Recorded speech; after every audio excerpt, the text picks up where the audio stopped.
Golgotu logora smrti Batković, udaljenog 12 km od Bijeljine, prošlo je oko 4000 osoba iz istočne Bosne, Bosanske krajine, Semberije, Posavine, Sarajevske regije. Pukovnik Novica Simić, komandant istočno-bosanskog korpusa Vojske Republike Srpske, svojim naređenjem od 17. septembra 1992. priznaje da su se u logoru Batković nalazili maloljetnici, kao i starije, bolesne i nesposobne osobe. Logor u Batkoviću bio je prava fabrika mučenja, u kojem su zatvorenici vrlo brzo dovođeni na nivo robova.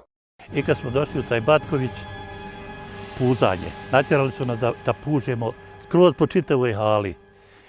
Ja sam imao hronični bronhitis, ja sam te davio, ne možeš umrijeti, ne možeš nikog đavola, ono sve. Slomili su mi ruku, slomili su mi nos, slomili su mi 4 rebra, oštetili 2 pršavnog kičme, arkader izrazbijana, glava izrazbijana. On je svaki dan i ujutru i na podne i navečer toliko bio tučen.